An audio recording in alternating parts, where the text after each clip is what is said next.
want you to do. Now throw it down, back up! I don't want to hit you. What?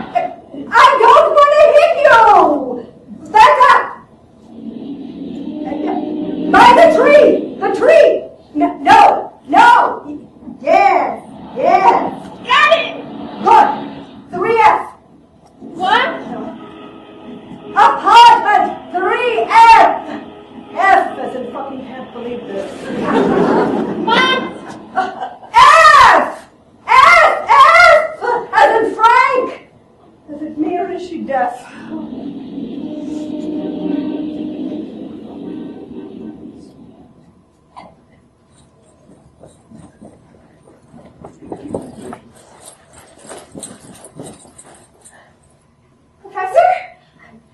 Yes, come in. Hello? Sorry I'm late. It's all right. I had to check my mailbox, so I just got your note you're meeting here and I in your office like 15 minutes ago, and practically ran all the way here.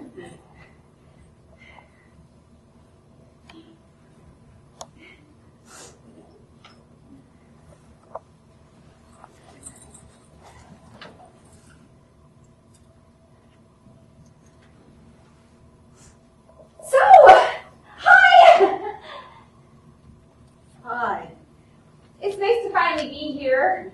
I mean, I was beginning to think I was never going to find this place. Oh, really? Why is that? It's not that difficult. I know. But you know how you're walking along and all of a sudden West 12th and like West something streets intersect? And it's like, wait a minute! What's going on here? Like, ask the looking glass or something? Uh-huh. Anyway, this is such a neat place. It's so nice of you to have me over. Have you over? You know what I mean. I hardly think of this as having you over. It's not exactly a social call. I do this from time to time. Meet with my students here. Uh-huh. What? You're Lisa? Yes? Lisa Morrison? Uh-huh. You wrote Eating Between Meals? Uh-huh, why? You wrote this? This is my tutorial. Remember we had a tutorial? Yes, I know, but isn't that funny? I thought you were somebody else. What do you mean? No, I had you confused with another student. Oh. I should really start paying attention to those damn seating charts. I had somebody darker in mind in all respects. Oh. And I thought Lisa Morrison had to be that mousy Anita Bruckner type. The one who never makes eye contact. That really dark girl with the long bangs who looks like she trims them herself by chewing on the ends. Janet Smegal. Yeah. That's right. That's Janet Smegal. Oh, now why did I think she was you? Are you disappointed? What? I mean, I showed up looking like me and not like Janet? No, it's just that you don't particularly look like your stories. My students tend to look like their stories. Isn't that interesting? I prided myself for years for being able to match the student with the story. So really wrong. So, you're saying I don't look very serious? What? I'm curious. You said you thought the person who wrote the story was a serious-looking person. So am I not a serious-looking person? Anyway, No, I'm curious. Am I? No, you're not. Oh. But wait.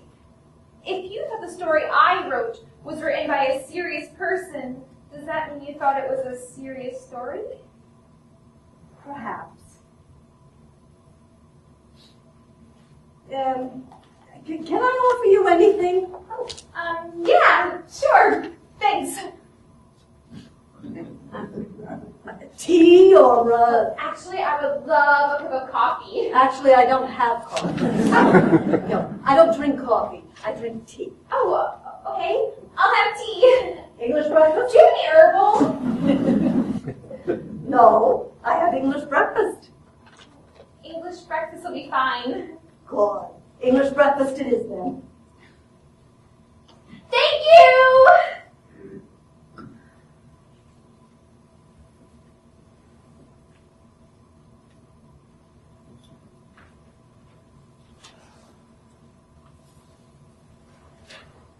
Oh, what a beautiful edition of Middlemarch. My copy is falling apart. I've read it so many times.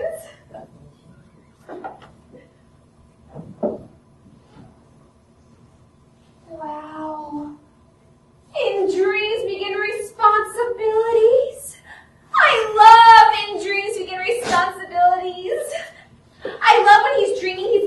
theater watching his parents' courtship on the screen, and just as his father proposes to his mother, he shouts out, here it is, "Don't do it! It's not too late to change your minds, both of you. Nothing good will come of it. Only remorse, hatred, scandal." Oh, I love that.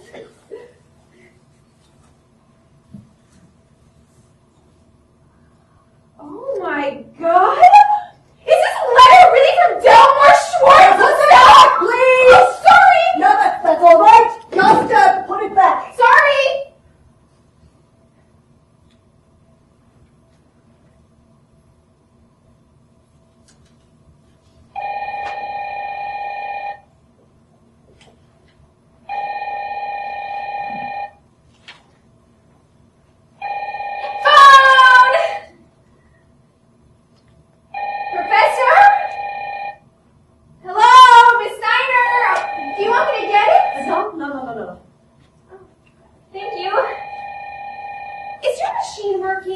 My machine? Because it's ringing a lot. Shouldn't it pick up after like 4 or 5 rings? I have no machine. Oh, you have no machine? Really? Wow. Why? What do I need a machine for? I don't know. I just thought someone as important as you. God, how do you live without an answering machine? If it's work-related, they'll call my agent. If it's my agent, she'll know to call back later. My friends have known the same. What if it's an emergency? I have no children. My parents are dead. What could possibly be so urgent? Look, why don't you just answer it and tell me to call him back later? I don't want to answer it. Why should I answer it? I have company. Oh, who? Right. There. It couldn't have possibly been that important.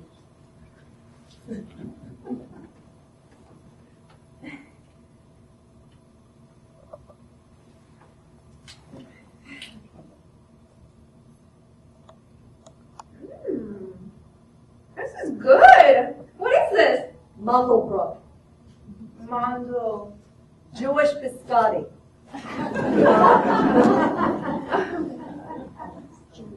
Oh, shit. I'm sorry. That's quite all right. You know, I'm really much more together than this. Are you? But I'm like really, really nervous. Oh, why is that? Why? Because I can't believe I'm here, okay? I can't believe I'm sitting in Ruth Steiner's apartment. Oh, gee. No, I mean, this is where you wrote The Business of Love, isn't it? Well, yes, here, and on the vineyard. That's the Matisse that hangs over Lydia's bed in all the wrong places. Yes. And that's the playground where Joanna's little boy in The Silent Child falls and gets a concussion, isn't it? Yes, it is. Eric. Eric? The little boy's name, Eric. I'll take the word for it. So you wrote every story you practically ever wrote here, didn't you? Under this roof, in these little rooms. These are the books you read. Please. This is the floor you paced. This is the view you saw from your window. Stop! Like, you're really going a little overboard, dear, honestly. Why? You think I've something up to you? Well, it has occurred to me, yes. I don't mean to. What I'm trying to tell you, Miss Steiner, in my very clumsy, stupid way, being here, studying with you, it's like a religious experience for me. No, really, it is. I mean, your voice has been inside my head for so long. Ever since high school, when I had to read The Business of Love, from the opening lines, that was it for me.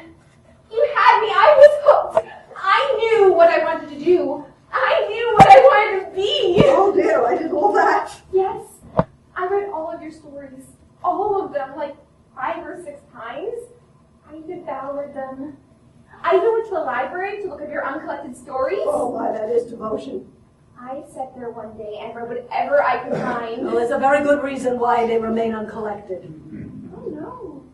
They all have wonderful things in them. All of them.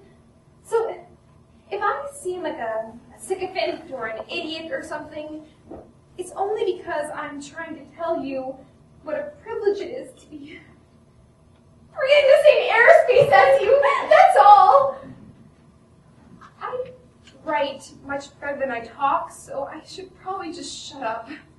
Yes. I mean, you do write better than you talk. Where did you get your undergraduate degree, Lisa? In New Jersey? Mm-hmm. Where in New Jersey? Princeton? I think I've heard of it. Look, we really better get to this. I mean, otherwise I could see myself pissing away my entire Sorry. Just listen first. Huh? Why don't you try listening? Oh, okay. Don't immediately start writing down everything I say. Listen, digest. Okay. But what if I forget? I mean, I might forget something you say that's really important. If you forget, it probably wasn't worth remembering in the first place. Not everything I say is going to be clever or wise, you know. And you might think I'm full of it. That's all right, too. You're going to have to judge what's useful criticism and what is not. All right, let's take a look. Is it true you need a new assistant? What? I heard you need a new assistant. Yes? Can I apply? I mean, are you taking applications or do you already have somebody in mind? Oh, I don't have anybody in mind. Well, then can I apply? Do whatever you like. It's not exactly a glamour job, you know. I can be a perfectly despotic employer. I don't care. If you don't, huh? Look, Nick, we're getting off track here. We're here to discuss this, all right? We're here to discuss eating between meals. I like your title, by the way. Yeah? Thanks. It's a good title. I wish I thought of it. Really? You don't think it's too on the nose? I mean, for a story about bulimia? No, I think it's got a healthy sense of irony. Yeah, thanks. I kind of liked it too. Do you have another story in the works? Yeah, I think I do. Good. It's about a divorced dad who takes his 12-year-old daughter to Disneyland with his new girlfriend, and the three of them share a motel room. Wait. Don't tell me about it. Huh? No, don't tell me about it. Write it. Okay. Yeah, telling about it takes away the need to write it. It relieves the pressure. And once that tension dissipates, so does the need to relieve it. Okay. All right, let's see. What have we got here? The story's kind of autobiographical. No. I guess that's a stupid thing to say, huh? It's obvious, right? It's not that it's obvious. It's inconsequential. I don't care where a story is from, as long as it's a good story. Now, let's see. Let's look at your opening paragraph. With your protagonist. Jessica? Yes, where Jessica goes to the supermarket. Now, who is Jessica? Who is she? Tell me about her. Oh, okay. Well, she was like the baby of her family. Had two older brothers who she adored, who babied her to the point of domination, and then went away to school. And as far as she was concerned, abandoned her. Left her all alone to deal with her infantile, incompetent parents, just as their marriage was turning into an ugly suburban nightmare. Who was pampered and pretty and all of that, but felt worthless and undeserving anyway. And did anything for attention, even if it meant hurting herself? Like that? Does that help? Yes.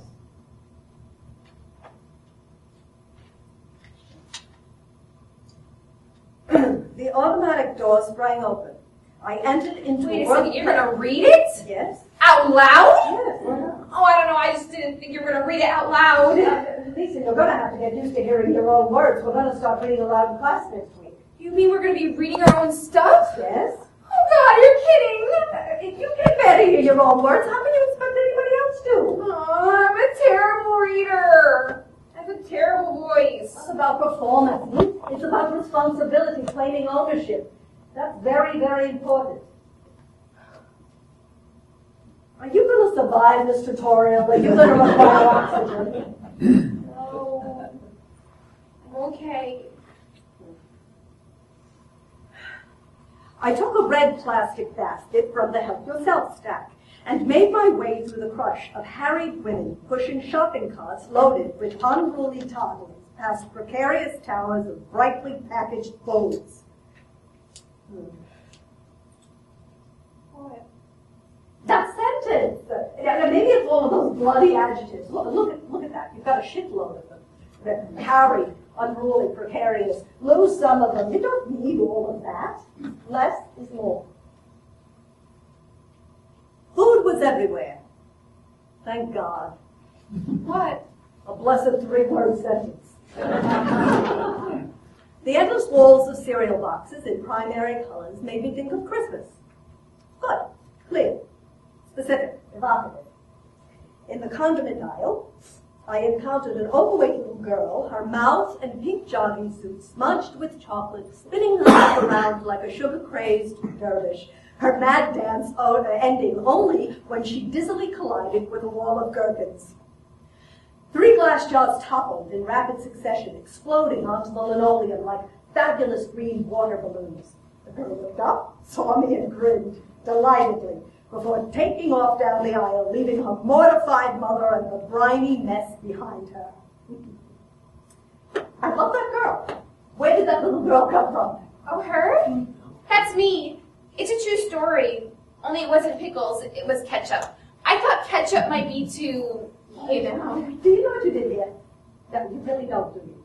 I don't know. I guess I was struck by this idea of encountering myself as a child, like this specter in a supermarket. Did you have any sense at all when you were writing this, that this is good, this is going well? I don't know. Maybe? Well, of course you did. You must have. We all experience that. It's part of the thrill. Lisa, do you mind if I ask you something? Okay, sure. Why do you talk like that? Excuse me? You have a tendency to put question marks at the end of your declarative sentences. Do you know that? Oh, God. When a simple declarative sentence will do, you inflect it in such a way. Like when I asked you where you got your bachelor's degree. Instead of simply saying Princeton, a statement of fact, you said, Princeton? I can't believe I'm still doing that. I used to talk like that. When I was younger? I'm not saying you do it all the time, but you do it enough and you get noticed, and it's really very striking, because you're an intelligent young woman. It's really rather dopey, if you ask me. It is. It really is. It's awful. My eyes grew wide. So do you think I'm any good? What? Never mind. Do I think you're any good? Oh, it's a little early to say, don't you think? I know. But you must have formed some opinion by now, right? I mean, you've been doing this for a long time, right? 25 years. You know when you see it.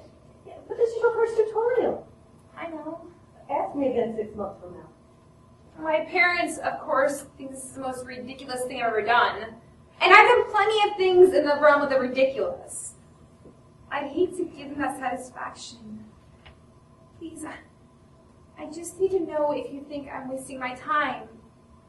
Am I? That's all I need to know. No, I don't think you are. And now I wouldn't retire just yet if I were you. I mean, you've got an awful lot of work to do, an awful lot. But, well, the stuff, I think it's there. The stuff? Okay, do you think I have the stuff? It's very raw, mind you, but, yes. You're not just saying that? Now, why would I just say that if I didn't mean it? I don't know, because I'm like paying all this tuition? I'm a terrible liar. My eyes grew wide.